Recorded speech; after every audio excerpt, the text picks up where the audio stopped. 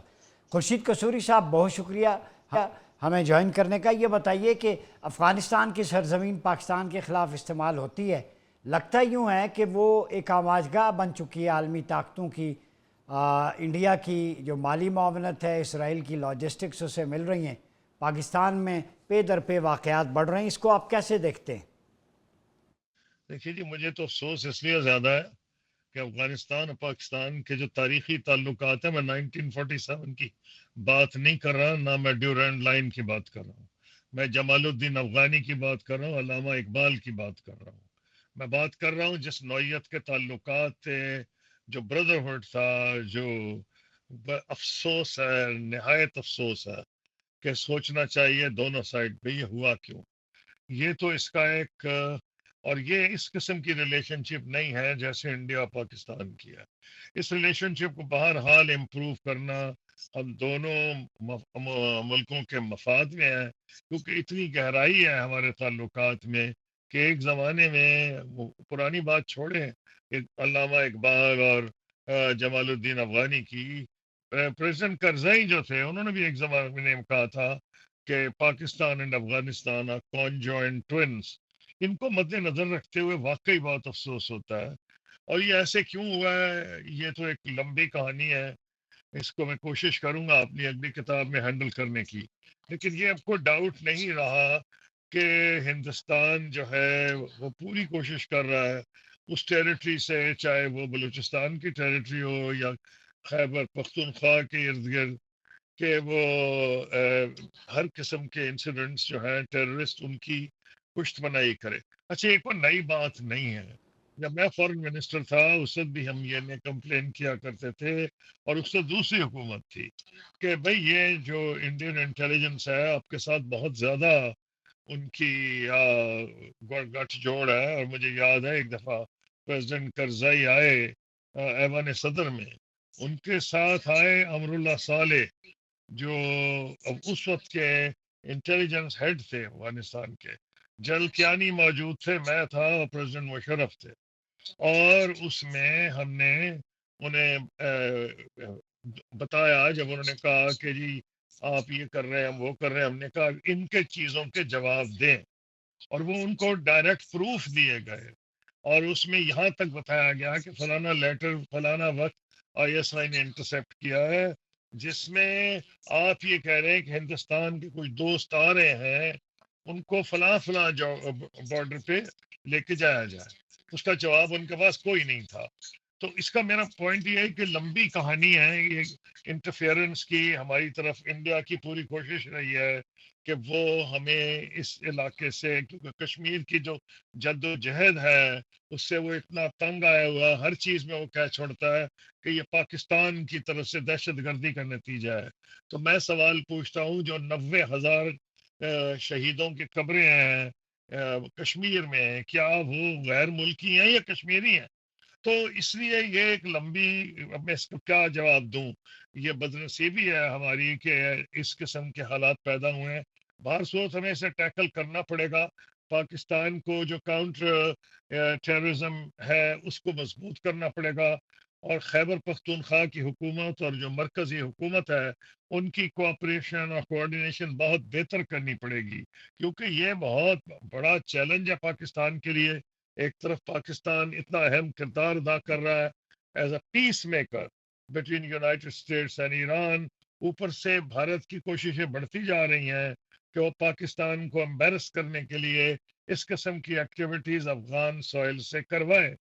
تو اس کا کیا حل ہے؟ حل تو یہ ہے کہ ہمارے علاقے میں امن ہو اور ہمارے بھارت کے اور ہمارے اور افغانستان کے تعلقات بہتر ہوں.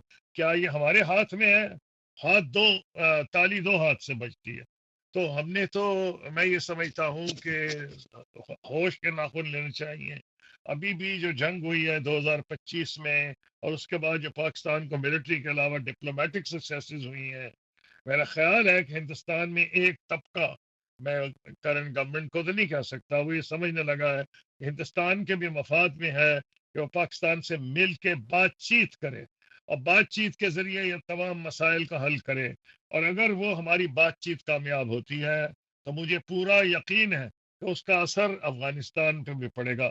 لیکن افغانستان کے ساتھ ہمارے اتنے زیادہ روابط ہیں، مذہبی ہیں، اور ہماری جو کئی دفعہ جو ہماری سیاسی جماعتیں ہیں. پچھلے دنوں میں ایک زمانے میں مجھے یاد ہے کہ مولانا فضل الرحمان صاحب بھی دورے کر کے آئے تھے. تو جو اتنے قریبی تعلقات ہیں پھر ہمارے علماء کے اور ان کے، تو بہت ہی افسوس ہوتا ہے کہ یہ کیوں ایسا ہو گیا ہے.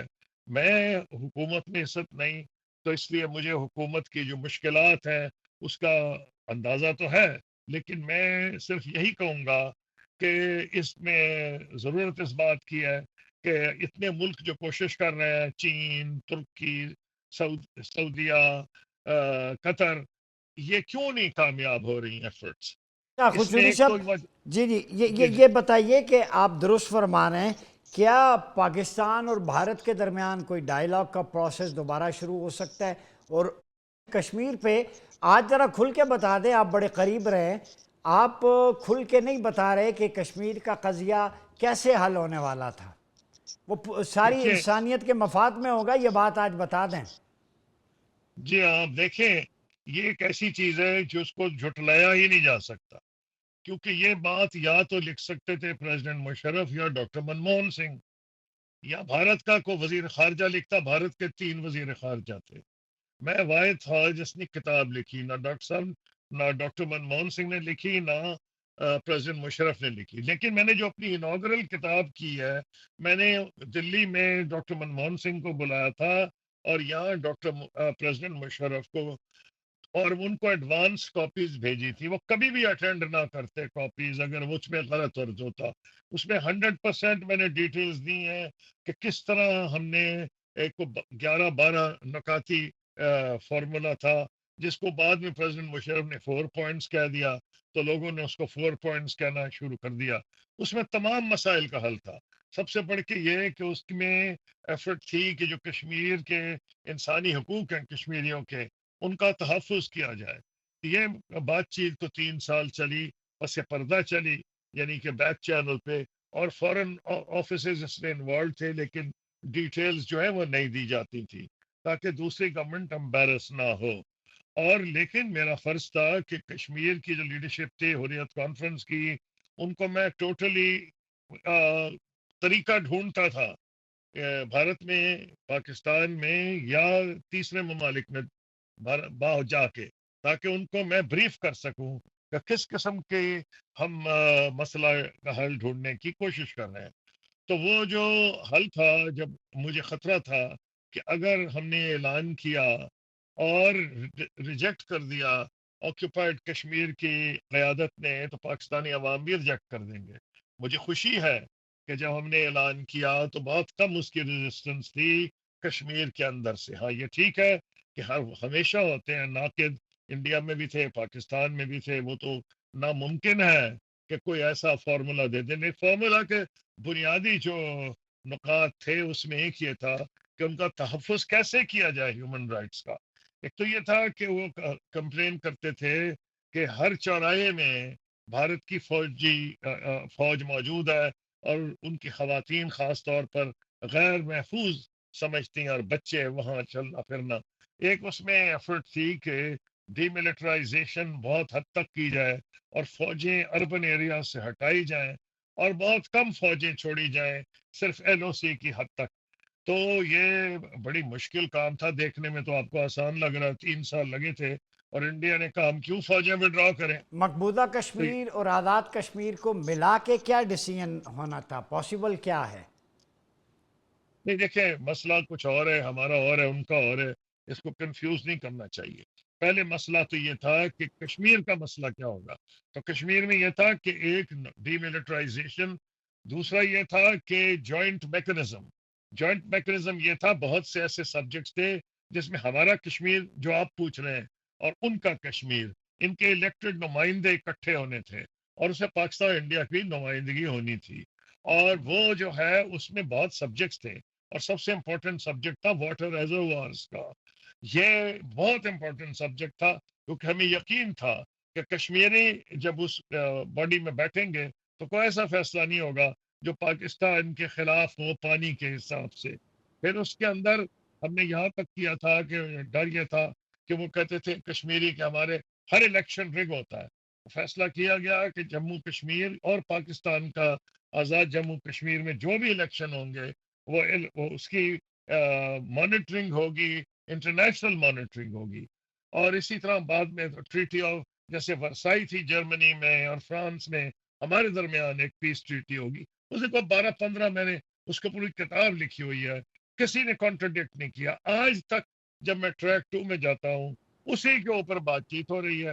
اور ابھی کچھ دن پہلے انڈیا پاکستان کے جوائنٹ کو 118-120 لوگوں نے، پرومیننٹ لوگوں نے سائن بھی کیا ہے دونوں پرائم منسٹر سے. اصل میں تو گورنمنٹ آف پاکستان کی طرف سے ہنڈرنس نہیں ہے، ہنڈرنس گورنمنٹ آف انڈیا کی طرف سے ہے کہ پیپل ٹو پیپل کانٹیکٹ بھی ہو، ڈائلاگ بھی شروع کیا جائے، اور کمپریہنسو ڈائلاگ ہو جس میں کشمیر کا بھی مسئلہ ہو اور ٹیررزم کا بھی ہو. جی یہ جو خط لکھا ہے لیڈرز نے، ظاہر ہے کانگریس مین اور اس میں کچھ کشمیری قیادت بھی ہے اور بھی لوگ ہیں. آپ سے اگر ون لائنر پوچھوں، بیسٹ پاسبل سولوشن کیا ہے دونوں ملکوں کے لیے؟ بیسٹ پاسبل تو وہی ہے، جنگیں تو ہم نے کر لیں.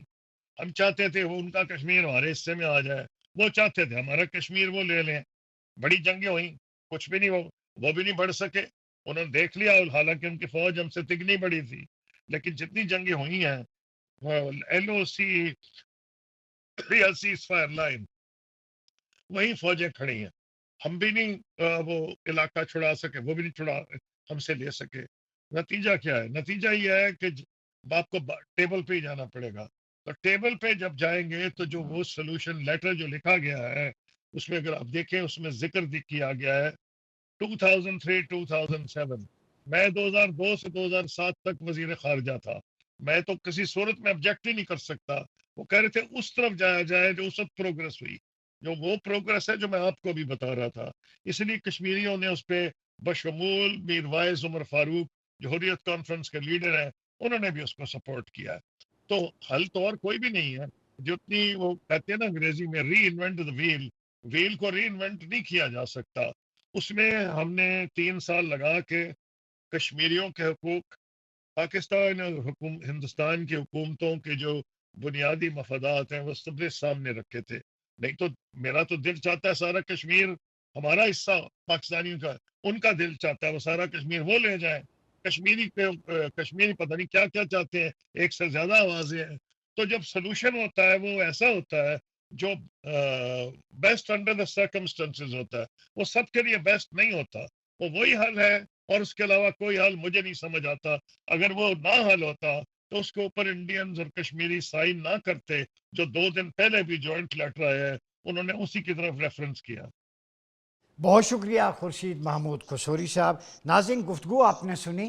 آج ہم نے دہشت گردی کے اسباب، افغانستان کی انوالومنٹ جو عالمی طاقتوں کا ایک جو ہے وہ اڈا بن چکا ہے اور یوں کہیں کہ اعلیٰ کار بنتا جا رہا ہے. اسرائیل کی لاجسٹکس اور انڈیا کی مالی معاونت کے ذریعے پاکستان پہ پراکسیز مسلط ہیں. ہمارے جوان، عوام ہر جگہ پہ ہم قربانیاں دیتے آ رہے ہیں. اب کھل کے انڈیا کو بھی ایکسپوز کرنا ہوگا.